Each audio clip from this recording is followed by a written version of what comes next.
이번 시간에는 챕터 2 기계 요소의 5번째 시간 그 축과 베어링에 대해서 알아보는 시간을 가지도록 하겠습니다. 첫 번째 축이 있는데요. 보통 축이라고 하는 것은 이렇게 동력을 전달하기 위해서 이어주는 그 동력 전달하는 그 바퀴 같은 거 있죠. 바퀴 일하는 바퀴 같은데 바퀴를 이어주는 그런 축으로도 사용이 되고요. 뭐 크랭크 축이라든지 보통 이게 원통형의 모양의 그런 기계 요소를 뜻합니다. 작용 하중에 대한 그 분류로는 그 차축이 있고요. 주로 굽힘 모멘트를 받는 축입니다. 굽힘 모멘트라고 하는 것은 이렇게 굽힘 모멘트를 받는 축이고요. 전동축이라고 하는 것은 주로 비틀림 모멘트와 굽힘 모멘트 동시에 받는 축입니다. 굽힘도 받고 이렇게 회전시켜주는 비틀림 모멘트도 그 받는 거죠. 스핀들이라고 하는 것은 회전하는 그 비틀림 모멘트를 받는 축을 얘기를 합니다. 외부 형태에 의한 분류로는 그 길이 방향으로 일직선 형태의 축으로 일반적인 동력 전달용으로 사용되는 축이 직선축이고요. 크랭크축 같은 경우는 왕복이죠. 왕복 운동 기관 등에서 그 직선 운동과 회전 운동을 상호 변환시키기 위한 축으로 차에 이렇게 크랭크샤프트 크랭크축이 이렇게 있는데 그 플라이휠이 이렇게 있죠. 플라이휠. 그래서 여기서는 직선 운동을 이제 회전 운동 상호 변환시켜주는 뭐 그런 역할을 해주는 그런 축이 되겠습니다. 유연축이라는 것도 있는데요. 유연축이라고 하는 거는 이제 유연이라는 것이 플렉시블입니다. 플렉시블. 자유롭게 휠 수 있도록 가효성이 있는 거죠. 강성은 2중, 3중으로 감은 나사 모양의 축으로서 공간상의 재앙으로 그 일직선 형태의 축을 사용할 수 없을 때 사용하는 것이 그 유연축입니다. 그 플렉시블이라는 축입니다. 축 설계 시 고려사항으로는 이것도 잘 나오는데요. 축 설계 시 고려사항은 강도를 고려해야 되고 응력 집중, 변형, 진동, 열응력, 열팽창, 부식 등을 고려를 해야 됩니다. 전동축의 전달 동력과 토크 구하는 공식으로는 이렇게 동력 그 마력이죠. 마력. 동력을 이제 H로 나타내고 T가 전달 토크 그 오메가가 각속도인데요. 이 동력은 이제 1000분의 그 토크 곱하기 각속도가 되겠습니다. 각속도는 60분의 2 파이 n, 그러니까 회전수죠. 이건 회전수로 나타낼 수가 있고요. 킬로와트 단위로 하면 이렇게 나타낼 수 있습니다. 그래서 정리를 하면 그 t는 9.55 곱하기 10의 6승 회전수분의 그 전달 동력이 되겠습니다. 이렇게 식도 알아두시면 좋을 것 같고요.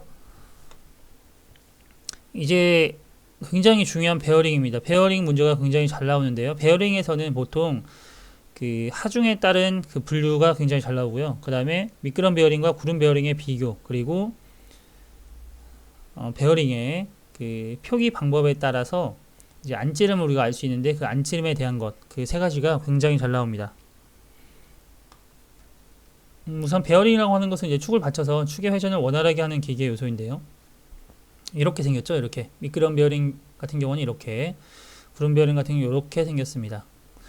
그래서 축과 베어링의 접촉에 따른 분류로 이렇게 미끄럼 베어링과 구름 베어링으로 나눌 수가 있는데, 이 구름 베어링을 이제 볼을 넣느냐, 여기서는 이제 볼을 넣었죠. 구름 베어링에서 볼을 넣었으니까 이건 볼 베어링이라고 하고요. 볼이 아니라 롤러를 넣었다 그러면 롤러 베어링이 되겠습니다. 그래서 우선 미끄럼 베어링과 이렇게 구름 베어링을 나눌 수가 있고, 구름 베어링에서 이제 그 회전자를 어떤 거를 쓰느냐에 따라서 이제 볼을 썼으면 볼 베어링, 그리고 롤러를 썼으면 롤러 베어링으로 나눌 수 있다는 거, 이제 이 분류를 하실 줄 아셔야 되고요. 이 작용화 중에 방향에 따른 분류가 굉장히 잘 나옵니다. 우선 이 레이디얼 베어링 같은 경우에는 여기 그림 오른쪽 같이 보시면 이 축선의 직각하는 방향으로, 축선의 직각으로 작용을 하죠. 직각으로. 이게 레이디얼 하중이라고 합니다. 그래서 이 레이디얼 하중을 받는 것을 레이디얼 베어링이라고 하고요. 스러스트 베어링 같은 경우는 축선과 같은 방향입니다. 축선과 같은 방향으로 그 작용하는 스러스트 하중입니다. 그래서 스러스트 하중을 받는 것은 스러스트 베어링이라고 하고요. 이 둘 다 받는다. 축선 스러스트 그 하중과 그 직각된 레이디얼 하중을 모두 받는다. 이것은 테이퍼 베어링이라도 하고요. 원추 롤러 베어링이라도 합니다. 그래서 원추 롤러와 테이퍼 베어링이 같은 뜻이라는 거, 이 세 가지를 꼭 알아두시면 되겠습니다. 이 미끄럼 베어링과 구름 베어링의 비교입니다. 그리고 이것은 우선 이걸 다 외우려면 좀 어렵기 때문에 이것을 알기 쉽게 그래도 외우기 쉽게 설명을 드려보겠습니다. 우선 그림에서 여기 우선 보시면 이게 구름 베어링에는 이렇게 회전자가 볼과 롤러가 있겠습니다. 미끄럼 베어링 같은 경우에는 기름 구멍이 있고 이렇게 슬라이딩 미끄럼을 이제 할 수 있게끔 전월과 베어링이 서로 미끄럼에 의해서 접촉하고 있는 상태죠. 그래서 이 구름 베어링은 우선 볼과 회전자 롤러를 넣어야 하기 때문에 지름을 우선 크게 만들어야 됩니다. 대신 폭이 작아지겠죠. 반대로 이제 미끄럼 베어링 같은 경우에는 볼과 롤러를 넣지 않아도 되기 때문에 지름이 작고 폭이 커야 됩니다. 우리 윤활을 미끄럼을 하기 위해서요. 그래서 이제 볼과 롤러를 넣기 때문에 구조가 복잡해지죠. 좀 위에 그림을 이렇게 같이 보시면서 하시는 게 낫겠습니다. 구조 보시면 이게 미끄럼 베어링은 굉장히 좀 간단하죠. 구름 베어링은 좀 이게 볼이나 롤러들이 들어가 있기 때문에 좀 복잡합니다. 상대적으로. 그래서 구조를 보시면 이렇게 복잡한 게 구름 베어링이 되고요. 상대적으로 미끄럼 베어링은 간단합니다. 그럼 이제 볼과 롤러 같은 경우에는 우선 고속회전과 저속회전보다 회전자가 들어가 있기 때문에 이것이 볼과 롤러가 이렇게 움직이면서 맞닿겠죠. 닿게 되면 이제 소음이 커지겠죠. 상대적으로 미끄럼 베어링에 회전자가 없기 때문에 작습니다. 그래서 이런 것들은 크기 때문에 소음이 크고 충격 흡수 부분에서는 이제 감쇄력이 작겠고요. 감쇄력이 미끄럼만 있으니까 이게 윤활 작용하면서 감쇄력이 좀 커지겠죠. 하중 같은 경우에는 이제 회전자를 넣었기 때문에 추력 하중을 받기가 굉장히 용이합니다. 여기서 추력이라고 하는 것은 주위의 유체를 밀어내거나 열을 분사시켰을 때 그에 대한 반작용으로 받는 추진력이 되겠습니다. 추진력. 이것은 롤러나 볼이 있기 때문에 추력 하중을 받기 용이하죠. 근데 이거 미끄럼 베어링 아무것도 없죠. 그래서 힘듭니다. 토크 같은 경우에 그래서 이것들은 구름 베어링 같은 경우에는 토크가 작고요. 토크는 미끄럼 베어링 큽니다. 그래서 여기 토크가 크기 때문에 고속 회전이 미끄럼 베어링 크고요, 유리하고요. 구름 베어링은 불리합니다. 하지만 저속에서는 이제 토크가 작아도 상관없기 때문에 유리하고요. 미끄럼 베어링은 불리합니다. 오히려. 그리고 그러니까 소음이 작고 토크가 크기 때문에 고속 회전에서 유리한 거고요. 토크가 크고 그리고 소음이 작기 때문에 고속에서는 유리하고 구름 베어링에서는 이제 불리하겠죠. 반대로 토크가 작고 소음이 크니까 작겠죠. 강성 같은 경우는 이제 축심 변동 가능성이 적고 축심 변동 가능성이 있습니다. 이것은 이제 롤러와 축심 변동이라는 게 축의 중심이죠. 축의 중심이 흔들릴 가능성이 있냐 없냐인데 이것은 볼과 롤러가 잡아주고 있기 때문에 더 가능성이 변하기 어렵겠죠.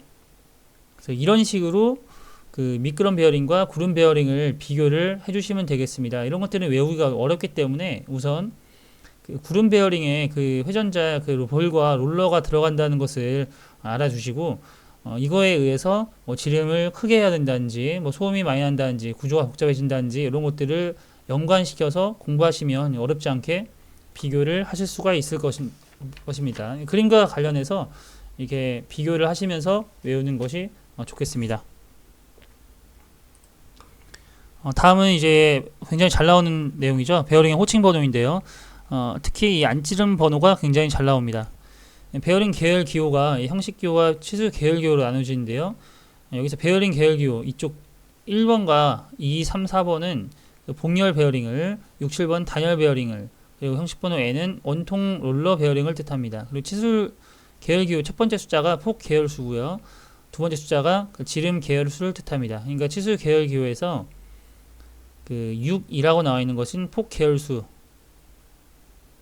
그리고 2는 지름 계열수를 나타내는 거죠. 그리고 이 안찌름 번호가 굉장히 잘 나옵니다. 안찌름 번호. 여기서 만약에 6, 2, 7이라고 있습니다. 6이 7. 이것은 이제 베어링 계열기를 뜻하고요. 이 7이 안찌름을 뜻하는데 이 6이 7로 나타나는 거와 6이 07로 나타나는 것은 다릅니다. 여기서 0이 안 붙어 있고 그 1에서부터 그냥 9까지 돼 있다. 이것은 그냥 치수 그대로를 뜻하고요. 그러니까 여기서는 그 7이죠. 7이기 때문에 이것은 7mm를 뜻합니다. 안찌름. 이거 굉장히 중요합니다.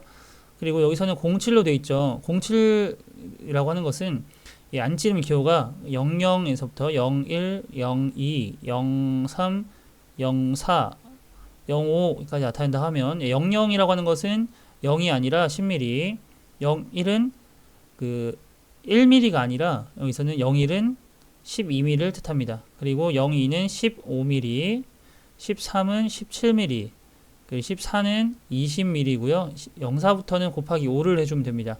05 같은 경우는 그러면 25mm가 되겠죠. 그럼 여기서 07이라고 하는 것은 곱하기 5만 해주면 되기 때문에 07은 35mm가 되겠죠. 이렇게 7로 나타낸 것과 07로 나타낸 것은 다르다. 이 차이점 꼭 그 체크를 하시면 되겠습니다.